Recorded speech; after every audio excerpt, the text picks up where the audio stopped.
good evening, good afternoon, whatever time you're listening. I got Ryan Pettis, uh, second time in the Lion's Den here. You are part of the select few that actually come back, so you must be progressing, which I know you are. So let's recap for those that haven't heard the first episode. I think from what I recall, we were diving into some familial Yeah, realignment. So that's tell a me good how way to that put it. so tell me how that panned out. Um, well, it panned out as I should have listened to you right away and taken action and not waited 2 months. Okay. The inevitable Because occurred. yeah, it kind of blew up, and Okay. I thought we'd be able to wait it out, but it didn't work out, and I ended up having to fire my great uncle, both of my brothers, my great uncle's son, and his friend, Okay. and So what's kind of. Thanksgiving going to be like? I know that's what I'm saying. We also have a good relationship. It's just the respect wasn't there with the Sure. family dynamics. So, Yeah. Yeah. which is it's okay. We figured it out now. We have two really great crews. So we have a third one that's kind of part time.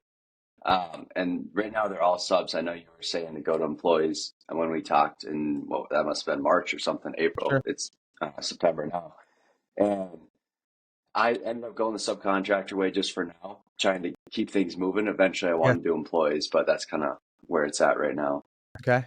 Cool, man. So why are you here? I just want to grow and make sure I'm doing things properly and Okay. and make sure I'm taking the right steps and I'm not going too fast, too far, and Yeah. just see what I can do to improve. So sustainable growth, right? Making sure this thing's not a fluke, right? Yeah, keeping it sustainable and not like, okay, Cool. 1 month we're doing great, next month it Cool. kind of drops off. Well, you've got the marketing agency, which I always like. You're getting leads. Where do you think if you had to pick between administrative, marketing, sales, and production, where do you feel the biggest bottleneck is? If I were to audit your business and I came in and said, dude, there's a big issue here, which element of the business would that be? I would probably say sales. Okay. Not that everyone can improve on it, and I'm good at talking to people and I'm good at the sales portion of it. I think to dive deeper into that, I would say estimating. So figure out like, this number is this for your standard room because I don't even have a set process for that yet. It's kind of I walk in Okay. and I'm like, okay, I know it's going to be this, I know it's going to be that, but um, to actually have sustainable growth where, hey, I want to add an estimator a year, half a year. Sure. I can't tell them, okay, this is what it is because this is how I've done it. I need to Got it. estimate it. Got it. So, believe it or not, the most important element of estimating is actually job costing. So, it's actually working backwards because the reality is if you don't hold yourself accountable, you don't give yourself a feedback loop, right? So, in other words, if you go in and do an estimate and you don't cost it out, you don't really even know if what you're doing now is working. Do you job cost?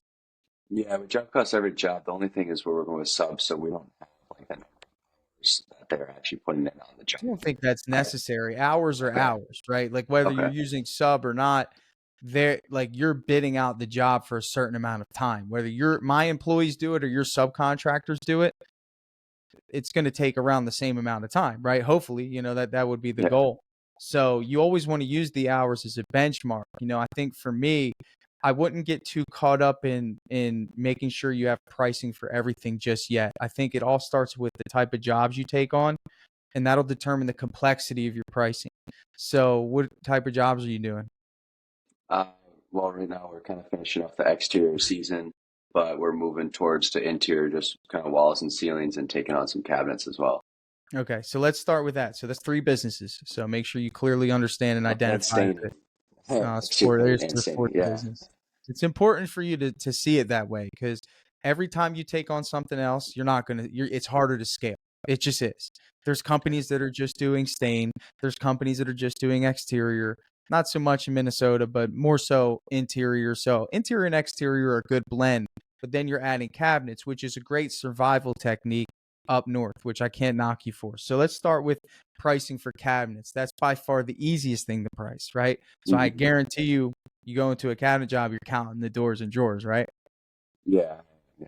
Okay. So there is an element of production rate with that. Essentially, how long does it take to sand and degrease a door? How long does it take to drill holes? How long? So you can get super granular with it, but I don't think it's necessary.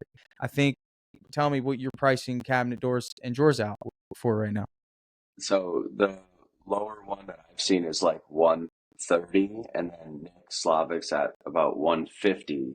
So I put mine at like 145 right now. So I'm All right. usually just under Nick. Okay. So you're at 145. Okay, cool. So you have, so if we had an estimator come in, we'd say count them up, multiply them by 145. That should get us to where we're at. What's your profit margin on cabinets? It's usually like 50, 55, somewhere right Okay. in there. So I know about that's a 50, big variation, but it's still, some 50 of to them were able to get more. 55% margin. Okay. Good. So that's what we're going to try to accomplish with house painting, right? I mean, it's the same Yeah. deal, right? So what's going to be tricky with pricing is that when you start taking on piecework, one bedroom, couple bedrooms, a living room, a dining room, like these little things are really tricky because ultimately you got to make sure there's enough margin. You got to be able to predict time. So typically I like to kind of just go full house, right? So, and every house is different. So you kind of have to have some flexibility on this. But generally speaking, you know, 2,000 square foot house, let's say it's got some texture, just a standard house, ceiling walls, trim, doors, closets. Tell me how you're going to go about pricing that.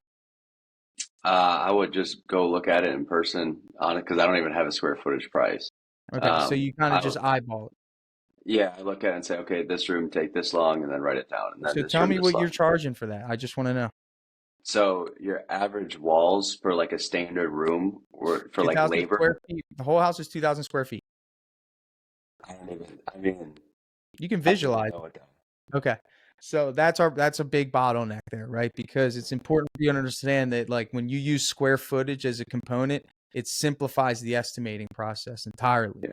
right? So what are we using square footage for? Well, the ceilings, we're using it for the walls, we're using it for the trim, believe it or not. And this is square footage pricing. This is going to help you begin the process of systemizing, right?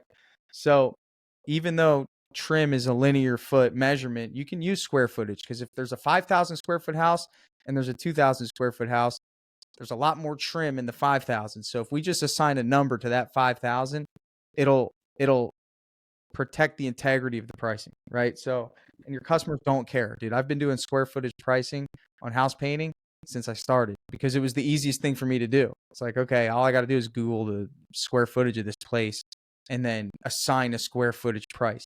But the problem is, it's not so much about the square footage price. It's about how long or how much you're going to be charged by your subcontractor to do the work. And then you reverse engineer the pricing for the customer.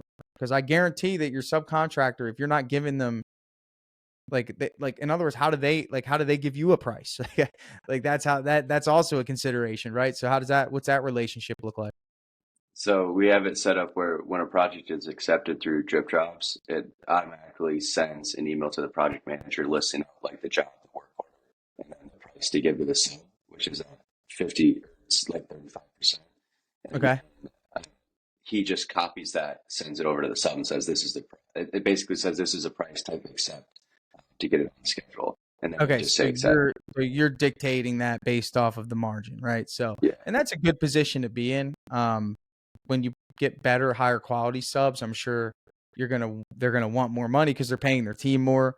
But hey, you're doing something that works. So what you want to do, I would just ask this before I get started. Like, how often do you get people that want a full house paint job? Not very often, like, Okay, like maybe twice a year, hardly once ever, a year. twice a year. Okay, so in that case, do you think that's because you're not advocating for it?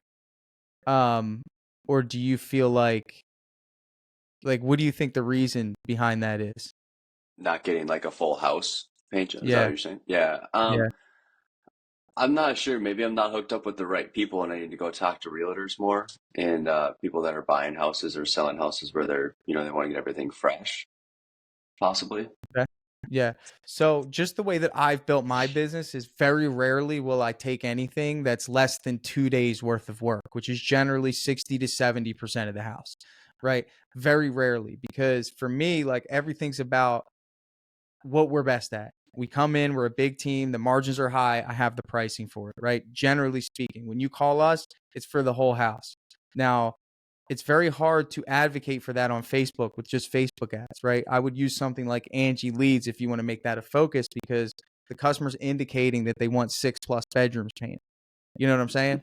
So, and it's also on your part to upsell that and be bold enough to say, hey, listen, like I know you just want the living room done, but for us, we typically take on full house painting. Is that something that you would be interested in? And the reason why is because why would we do your trim one color in the living room and not in the rest of the house, or the Right. ceiling in this area and not in the rest of the house? So it really has to do with your ability to upsell. So, and you do that because you want to train your customers on how to buy from you. And you have to be bold about it, or else you're going to keep doing these random little piecework jobs that make it hard to schedule and hard to predict outcomes. Right? Does that make sense? Yeah, it does, because it's the same way right now. We're doing a lot of like just small jobs. I mean, we'll Are be you out. happy about that? Like, like I I wouldn't mean, be. it's more pressure on the project manager, and he's kind of stressed out about that because it's so Have many. you established? Have you established a minimum? Yeah, we have a 750 minimum. I had it Oh, at 1,000, but we too low. lost. I know, but Too low. What are you doing for 750 that is risking your reputation, right? So, for me, 2,000 is the minimum. And I think you're at a stage now with your business acumen where you can advocate for that and you can ensure that you're not coming across offensive. And I think you'll uncover that the right customers respect that as long as you word it appropriately. Like, say, listen, I would love to take this project on, but for me to give you the experience you deserve, we have to make sure that our team has at least 2 days of work so we can apply resources to your job, like the designer, like, yeah, the scheduling.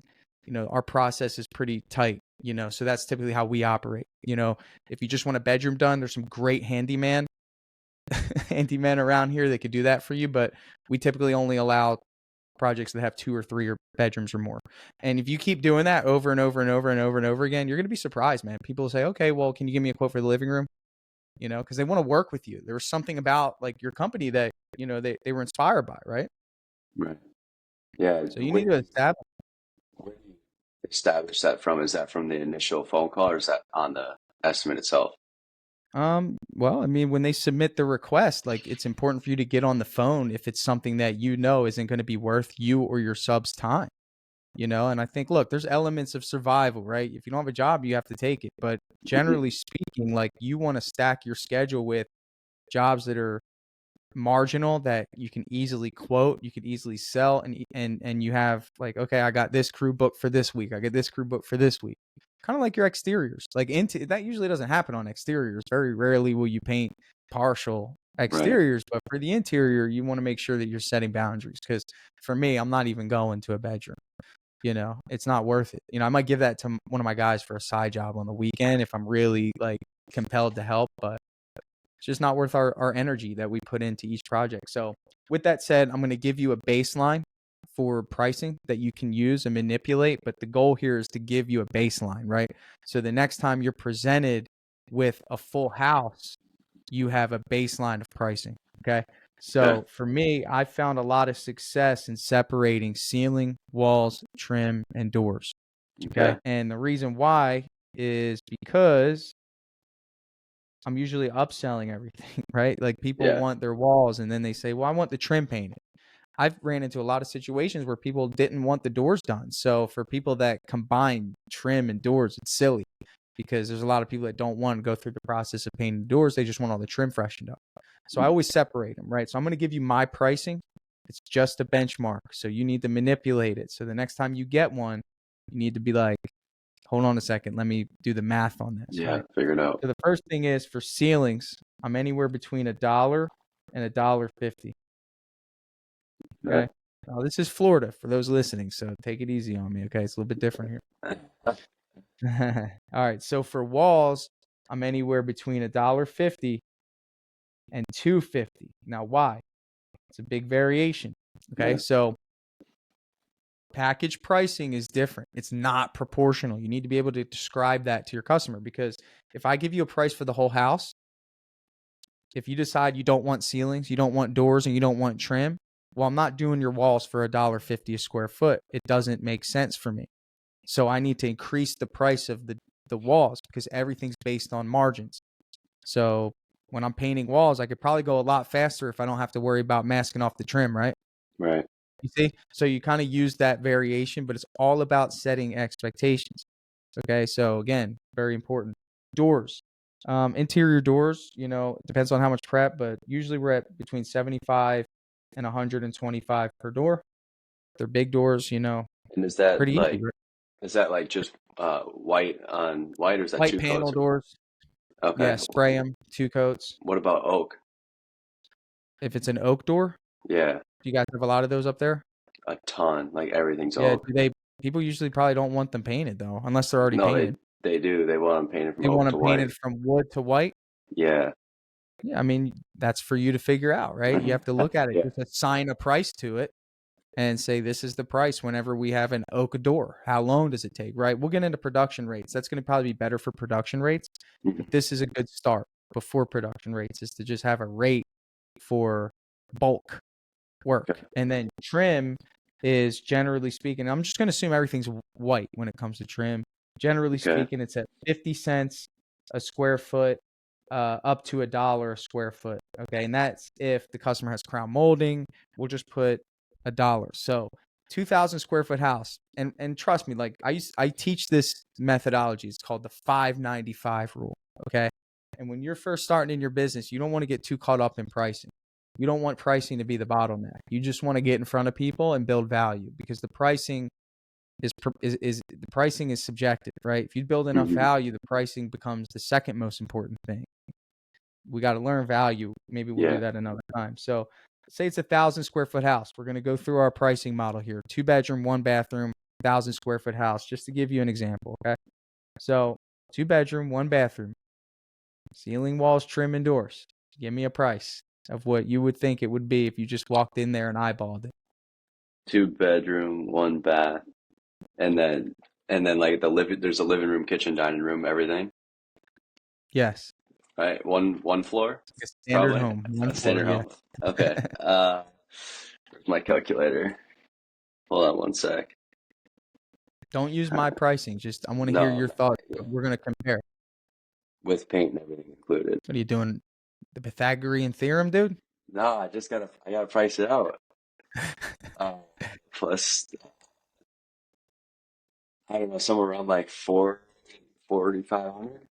4,500. Okay. So how'd you come up with that price? What were you doing on that calculator? Oh wait, I didn't do the trim. Wait, hold on one sec. What My do you bad. mean you did? Are you using my pricing? No, You didn't even you didn't do the trim. I separated in my head. What did head.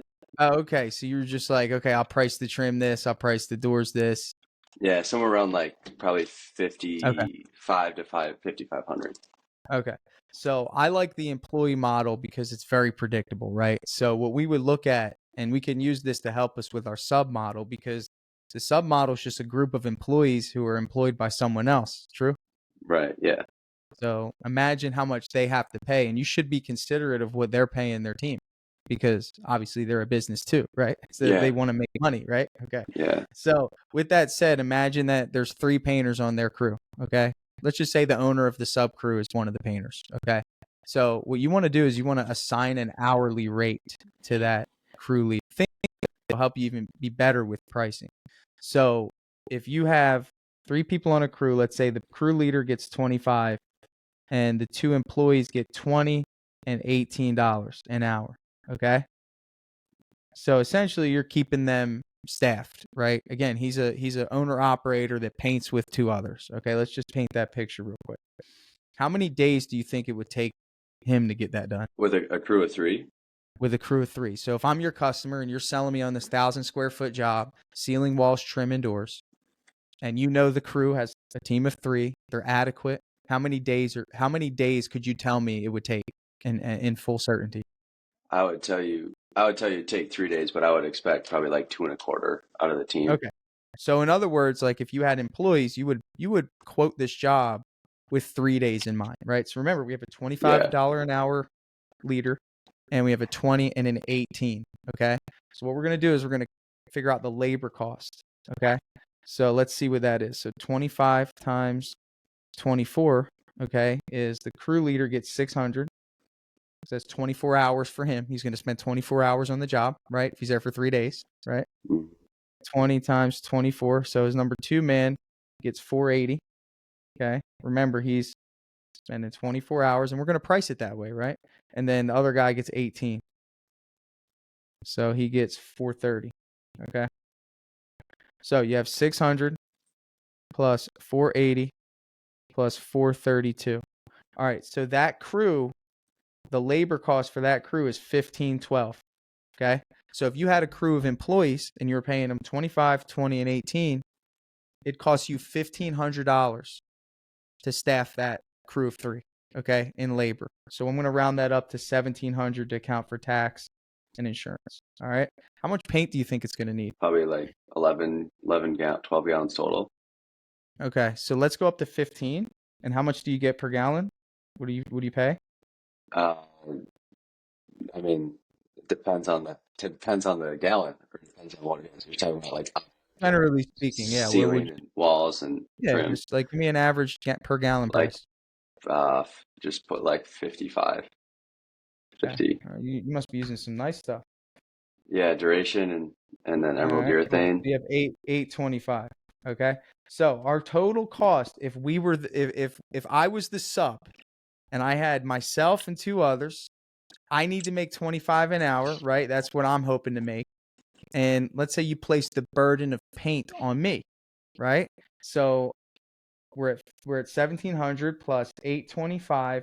So the total cost to perform this project is 2525.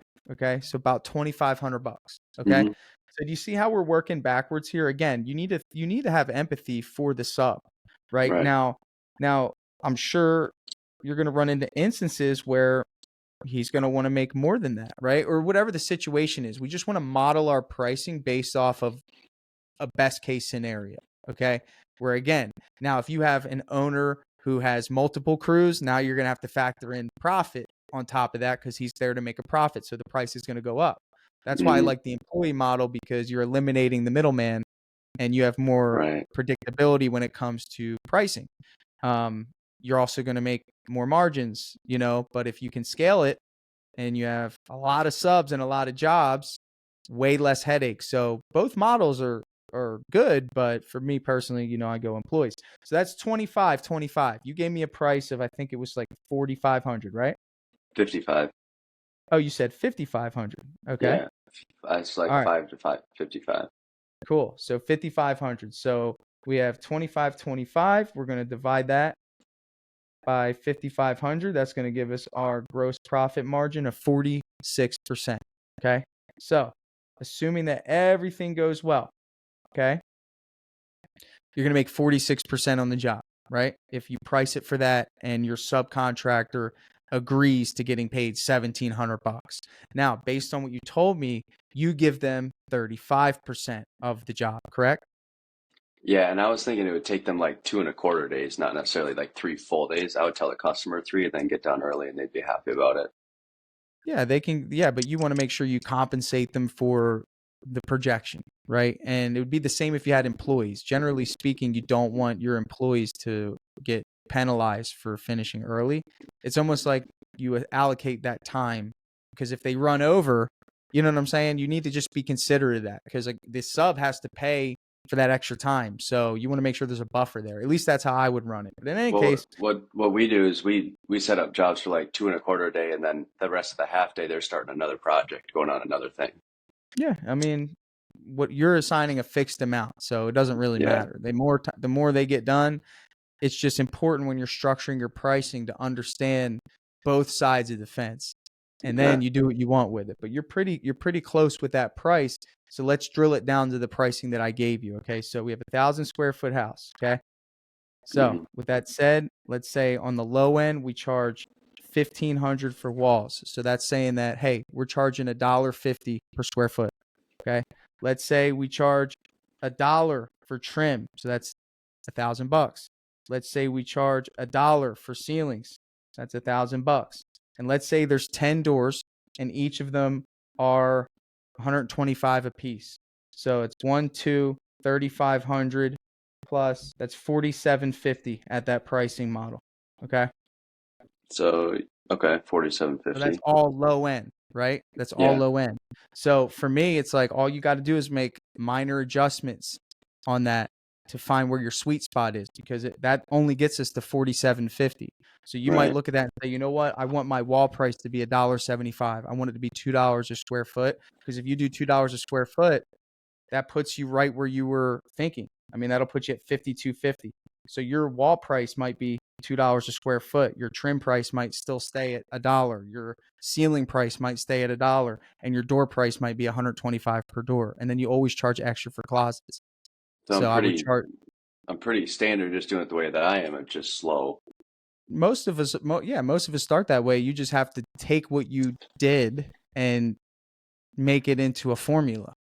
And just Okay. so it, like, that's with most things though. It's like you might get lucky with hiring, but you always want to be able to reference what you did well so you could repeat it.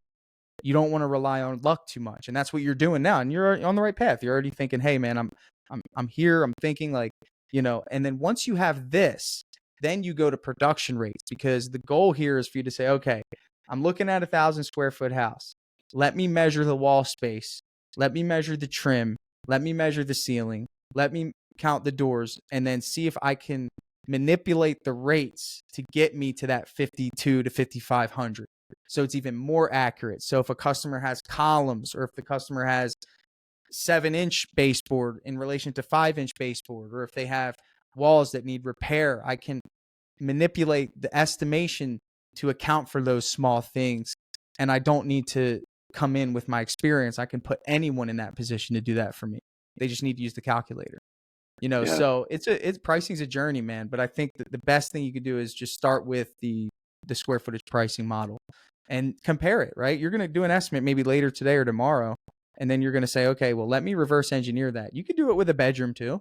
Measure the square Yeah. foot of the bedroom, do the same thing we just did, No, that makes sense. Yeah, it seems like I'm pretty close. I just need to narrow in the numbers and figure out what works and what doesn't work. And Yeah. uh, yeah, I just kind of got to figure that out. I was thinking about just signing up with Aiden Smith too and talking with him and trying to get You it should. even Yeah, even he's more. actually he's really starting to help a lot of our users with production rates, and it'd be good and he'll probably go in way more detail than me. Oh yeah, I just like simplicity, man. I don't put too much. I use production rates 100% of the time on exteriors, though. I mean, I think it's awesome because you can't get square footage. Everything's off of wall space, so you do need that element of production rates. And that's been a game changer. We charge for everything. If you have a chimney, we have a rate for it. If you have shutters, we have a rate for it, because there's so many variables, and you want to make sure not one thing doesn't get a price assigned to it. And it's awesome. I wouldn't go back ever. So yeah. No, I know. I just got good, to get good there pursuit. and get that Was moving. that was But that helpful? Like, did that give you some clarity? yeah, it did. It just kind of made me realize that hey, I need to do this like now and get things moving because Yeah. I want to grow and do more. Right now we're kind of all in like the south.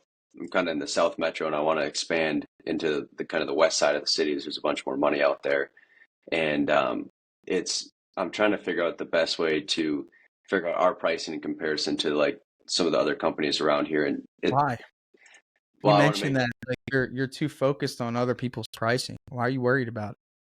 well, I know we're trying to build more value and that sort of thing. I just don't want to be like I don't Why? care if I'm the highest. Do I you just want to make sure do that you we're ever go hitting on good vacation? margins. Do you like sports? Not really. Do you ever I go just on work all the vacation? time. Yeah, I go You on just do, vacation. yeah, Yeah, yeah. Do you every care once in about a while. price when you're on a vacation? No. No. It's not to you. It might be the most important thing because that's natural for you to think like, hey, I got to be competitive. Like, it's a red flag to me that you are so aware of Nick's pricing when you should be just focused on being a better salesperson, because salespeople that are legitimate, dude, they just position the offer to be of more value than the price. Mm. And you have to master that. That's a skill set, dude. That's something that like you really have to truly understand. Like, for example, like if you were coming into my house to give me a cabinet estimate, I want to hear your process. Walk me through it. Like if I was to like start from the beginning. Hey, Ryan, I want a cabinet refinishing estimate. I'm calling you right now. Start. Uh, well, it'd be I I got to think about how my admins would say it. So, um, hey, thanks for calling Ryan, or thanks for calling Pettis Painting. I appreciate you reaching out to us. I know you're Okay, looking to get some cabinets done. Do sure. you want to tell me a little bit more about kind of the what and why behind your project? Yeah, we just want to uplift the kitchen, to be honest with you. It's, we actually seen some of your photos online and, definitely gonna do the white look, that everyone's doing, but we really think I'm pretty that Minnesotan's coming out a little bit. We're but we really think it'd be a good fit for us. I think so too. That sounds awesome. When are you looking to get this done? Is this project like you're trying to get it done right now or down the line? Where are you at with that? Really just getting some quotes, to be honest, not sure what to expect.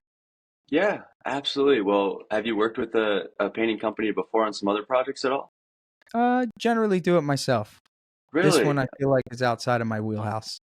Yeah, cabinets are tricky. Well, you know what? I'm looking forward to showing you what it's like to work with a professional company because we take care of everything for you, so you don't have to worry about a thing. All we Okay. have to do is we'll just set up an appointment. I'll stop out there, take a look at your project. We'll kind of Okay. walk through the whole entire process. I'll tell you how it's going to work, what we're going to be doing, and kind of show you a little bit of an example, even show you a door to show you what Okay. cabinets could look like if you wanted to move forward. Sure. Does that all sound Okay. fair? Yeah, it sounds good. Awesome, awesome. So, and then I'll look at my calendar and try and All find right. a So you time knock that so works. knock on my door. What do you do next? Hey, Mr. Mullen. My name's Hey. Ryan with Pettis Painting. Thanks for having me out here today. I really enjoyed the phone call, kind of learning a little bit about your Sure. project. Do Yeah. you want, and then I would say, I know you're kind of looking to just kind of update the look of the cabinets, and I know you said initially you were just looking to do white. Do you want Okay. to kind of walk me through what you're looking for and tell me a little bit more about this project in itself? I just want the cabinets white. Just want them white. Have you thought about possibly doing a different color at all? I know you saw kind of our posts on Facebook a little bit, and we do some greens and blues. Those are pretty popular right No, now. no, no. No? Wife wants white. You're gonna get me in trouble. Okay. White wants white. No, that's awesome. I completely understand that. My girlfriend, whenever she says something, that's kind of ends up what it's going to be. So, no, I completely understand that. Well, let's take a look at this, and so we're just going to do white on everything, and I'm going to tell you a little bit about our process, so you understand how this is going to work and what this is going to look like. So, first up, I'm out here now. We're going to kind of walk through the whole entire project and get a little bit more information about finish and product. If you have a lot of people coming through here, if it's just you guys, kind of want to make sure we have the right quality here. And then we'll talk a little bit about the actual process of if you were to move forward and what it would look like from us walking through the door and then coming out of the door, getting everything completed. Dude, I'm lost. Really? Too I'm much lost. words? Ryan, dude. Okay. This is why you're so concerned about price because you're just word vomiting all over me, dude. Like, this is not about you. The whole thing's about you every step of the way. Like, you only asked me one question why, what? And then you went about your process and your.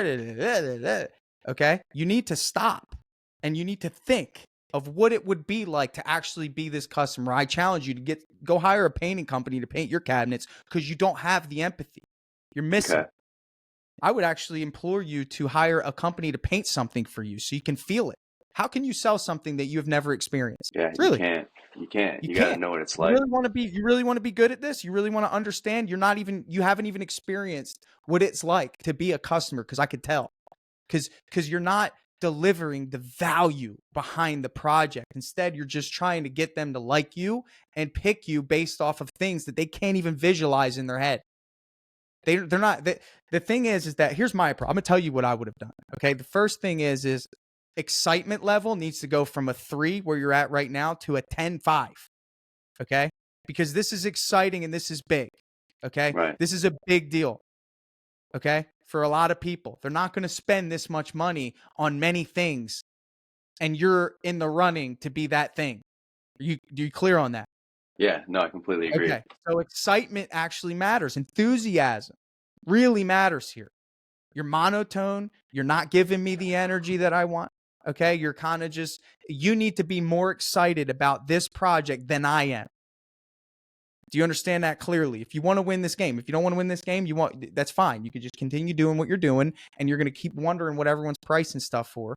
Okay. I want you to understand this very clearly. You're not looking at this project from the lens of your customer. And that's what matters most. And I'm going to give you some examples of how I would approach this. Okay. First thing is, I'm not going to do the phone call. The phone call I felt was informative, but I want a little more excitement there. I love the fact that you mentioned you're going to bring a door. Okay. The very first thing that you need to do when you knock on someone's door and you're preparing to go through with them about their project is you need to, of course, express excitement, thank them, and hand them a door. Put it in their hands. Say, here's the door that I promised you. Okay. Hold on to it. Okay. Real quick. Great. Here's the door. Feel it, because I want you to understand the quality that we're going to be doing on those cabinets. Now, you mentioned that they're oak. You're going to walk in that kitchen like a professional. You're going to start opening up doors. This is showmanship. You're going to say, okay, man, these are beautiful. Oh my goodness, I can't wait. And one thing that you're going to love about this is we're going to fill all these grains here because that's part of our process. So now instead of telling, you're showing. You're giving examples. You're wiping your hand on the grain and you're saying, oh man, we're going to fill these and it's going to come out exactly like that. You understand how you position that? You have him holding it, and then he has the one up there, and you're going to say they're going to come out exactly like that. And he's looking at a door that looks like it never had wood grain. Does that make sense? Mm-hmm. That's valuable. And he said, hey, these handles, they're a little outdated. Have you thought about upgrading handles? Okay. Do you understand? Yeah. Isn't that a thought upselling. of someone that maybe they might not have thought about? You know that everyone should probably upgrade handles, right? Yeah. So maybe we can use that as leverage to get the sale, okay? Whether it's free handles or maybe it's free soft close hinges. Bang the door against the frame. Oh, you don't have soft close hinges, I see. Have you ever thought about those? They're awesome, okay? This is a show because you're selling something that is not a need. Therefore, you need to create a show because it's a want. You need to build more value. You're not doing that, right? Instead of telling me to think about what colors look like, why don't you have samples on a board of 15 different colors to choose from and say we do a complementary accent color on the island? He wanted white. Why are you trying to change my mind? The island makes sense. So narrow down that offer to something that would add on to what I want. Another thing, I see the countertops haven't been changed in a long time. Have you thought about doing countertops at the same time? You have? Okay, great. So the good news is we work with a vendor and we can actually facilitate getting the countertops installed right after the cabinets being painted. And that's going to save you some money because we don't have to cover them. Do you see? You see the difference? Yeah. Does that make sense? Yeah, it does. So, it makes a lot of sense. I want you to understand that is that you have to separate. It's all about separation. Every bit of it. Because the next guy that comes in is going to do exactly what you did. Our process, our standards, our, me, and people tend to buy from people that really truly advocate for their end goal. Like we're on the same team. Like I want you to get the best projects. So this isn't about me. This is about you. And if you don't mind, I want to give you some suggestions because we do a lot of these and I don't want you at the end of this project to feel like something's missing.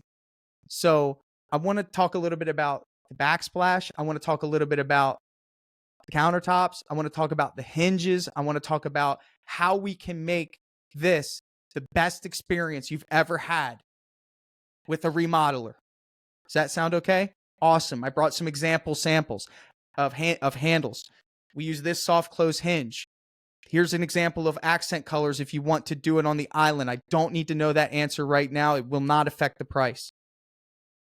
I'm going to count up these doors today, and I'm going to deliver you a price within the next 20 minutes. What that'll allow us to do is kind of see where we're at. I can give you a price on countertop. I can give you a price on backsplash. You do not need to purchase any of those. But what I'm here to do today is inform you of the cost to get this done. Does that sound okay? And then great. Now you're in your car. You're working up the price. You're preparing to close always. And then you begin by showing before and after pictures as soon as you walk into the door. We did this one. They had oak. Look at how beautiful it is. They did that countertop. They did this backsplash. How bad do you want it? Because this is the level that you need to get to. This is what you're going to want your salesperson to be doing in the home. And if you don't master it, how's he going to do it? So you need to set the standard. Okay. And it requires thought, discipline, putting together those before and after pictures, creating a experience. And then from that point, you use the leverage. Now, what are your leverage points in this service? Time and value added services, right? So is there a time crunch? Are the holidays coming up? Dude, every time there's a holiday, I'm using that as an anchor. We can get you done before Thanksgiving. We can get you done before Christmas. We can get you done before Halloween. We can get you done before St. Patrick's Day. Okay? You follow me? Yeah. Everything's an anchor when it comes to time. Do you have any birthdays coming up? Are you having any family over? Wouldn't that be a good question for you to come in and ask? Any events coming up? Anything that we can do to make this a great experience before a great event? Got a graduation coming? Isn't there an event every freaking month that someone could be going through? Whose birthday is it? When's your birthday? When's her birthday? You got any kids? Let's get this kitchen looking good, right? Are you that interested? Really? Or are you there just to make money? Which one? Yeah, I need to focus more on what they want, what their needs are, versus just me telling them this is what we do. This is how we do it. I think they expect you to do it the right way, bro. Like, it's like me telling you, hey, you know, I have DripJobs. Like, you know that. Like, that's a given. Like, you know, but what does DripJobs really do, and why did I build it? Is a more valuable conversation, because you don't know that information, right? So yeah. I don't know about that analogy, but you get the idea, right? It's important for you to be aware of what their concerns are. That's why I said it. If you haven't purchased a paint job, or you don't deal with contractors, it's very hard for you to understand. Mm-hmm. I became a better salesperson when I bought my first house, because I had to deal with contractors, and I had this experience being let down. I had to be experienced being pleasantly surprised. I had to experience dealing with them, and then positioning myself as a customer and saying, you know what? It's not okay to promise a start date and not hit it. It's not okay. That's a non-negotiable for me. If I promise you a start date, I'll freaking go do it myself, because there's a reason why that we promised that start date. You had something going on. That's important. That's integrity. So I want you to take that with you, man. I hope that really nails it in for you. I don't ever want to hear you compare pricing again, because pricing is always going to be comparable. And if the only thing you got when it comes to your customers is price, then you won't win. Yeah, no, I know what you're saying about building value too. Like I remember what you were saying about, like, you know, if you're looking around a house and they want you to drop price, and there's like a screen that needs repair, like, hey, we're going to take care of this screen for you. We're going to do. I always look for that. Like, you know, if there's something where, you know, they need something done, then I'm like, okay, well, how about instead of dropping the price, you know, we do this, we'll take care of this for free for you, or add this second color for free. You won't charge anything for it. And I think that I've noticed that does help. I think my biggest thing right now is figuring out more ways to build more value, and figuring out, like, okay, how do we add to this? Free businesses. This is the problem with trying to do everything, is that there's companies that are just focusing on cabinet refinishing, and the value that they add is light years behind what you can do when you just do one every 2 weeks. Sorry. Right. I mean, that's the truth, bro. I'm just being honest. So No, either go all in on it, or you're going to continue to run into people that care about price, because I guarantee when you go to Nick Slavik's job, and I use him as an example because he's, you know what his standard is, it looks a lot different than yours. Okay. Does it? Be honest. Sure. Does it though? Like, I mean, I don't know if I'd say it looks a lot better, but vacuums, standards, his things setup on is the nicer. wall. Yeah. He's got the experience, bro. I'm not coming at you and saying that you won't get there. No, I'm just saying that, bro, like, you have to understand that, like, he probably does a cabinet a week now. Like, he's got his business to a point where he's doing kitchens every week. So that means that the feedback loop is shorter. That means he can make mistakes and fix them faster than you can. Right? He's running into different variables. This is what expertise. Now, he does the same thing. He does exteriors, interiors, cabinets, right? Early on, though, it's really hard to separate yourself when you're competing against bigger companies that do this more often than you do. So you really need to be creative. You need to add more value than everyone else. You need to think outside the box. Let me ask you this. After a cabinet refinishing job, do you offer a cleaning service to come in? We always clean up with, like, vacuums and brooms and wipe things down. Our guys. The painters? Yeah. Average, bro. Average. Everyone does that, right? But why can't you find a cleaning lady, a cleaning company, and say, hey, what can I charge? What do you charge to come clean a kitchen? $150. Great. I need a kitchen cleaned on Friday. Can you come do it? You know what I'm saying? Like, dude, Yeah. that's the level of value that you need to offer. Now you position that in front of your customer and say, one thing that we do is that after the project's complete, we actually bring in a cleaning service to do a full wipe down of everything just to be 100% sure that your house is spotless. Isn't that valuable? Why? Because, dude, if you ever see your customer sweeping something, you failed.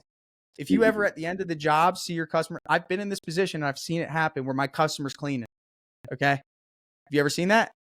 Yeah. That's not exemplary. That's like going to a fine dining restaurant and having to do the dishes afterwards. Okay. Right. Yeah. No, I agree. That's the level I'm talking about, Ryan. I want you to understand this. And this all stems from not niching down, because if you just did cabinets, you could be extraordinary at this process. But I'm not saying that you need to stop doing what you're doing. You're doing great, man. You're growing. I'm coming hard at you because I want you to see the big picture. So either you start doing cabinets every day, or you freaking zero in on being the best cabinet refinishing service, not the best cabinet refinishing painters. It's all about the service, the experience. How can you do that? Renderings, before and after pictures, iPad presentation, hinges, options, right? Get a wooden board together and drill in 10 different handle variations. So when you present it to your customer, it's no longer guesswork. It's like, which one do you want? Like, if you were to go to build a house, just so you know, I've been through this. They take you to the showroom. All right, what handles do you want? You know what I'm saying? Yeah. What color do you want? Like can't options. You provide that experience with a little bit of work, a little bit of effort? Like, these are the things I'm talking about. You know what I'm saying? So consider that. I also would say that your sample door shouldn't just be a white door. I think it should be something that is split in half with an oak door so they can see the primer coat and the finish coat. Okay. Right? And colors. I think you should do a couple colors. I think you should have a standard set of 6 to 8 colors that you do. And it's like, dude, you come into my house with handles, with soft close hinges, with doors, with freaking everything. It's going to be hard to sit with someone else and not heavily consider calling you. Yeah. And the price doesn't even matter at that point. Bro, it's because they can justify it. Yeah. Your price needs to always just be justifiable, bro. People aren't stupid. They need to have evidence backing paying you more, bro. Yeah. You know what I'm saying?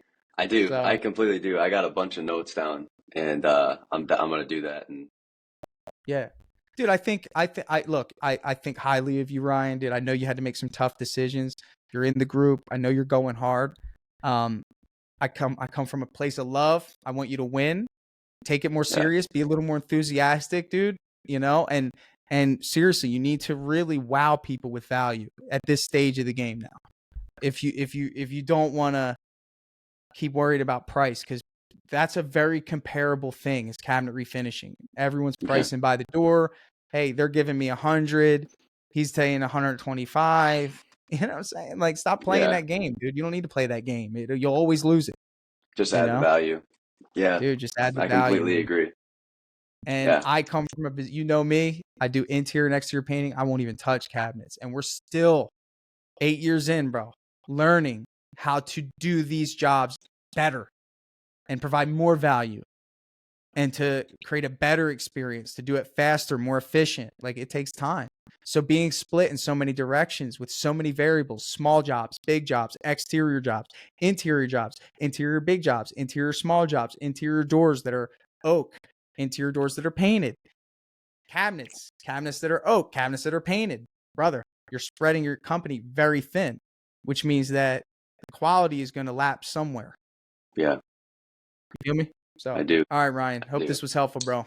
No, I appreciate everything, Tanner. And I know you're coming at me hard, but I needed it. So I appreciate it a lot. Yeah, man. If you never talk to me again, it was out of love. You know we'll talk again, Tanner. All right, bro. I appreciate you.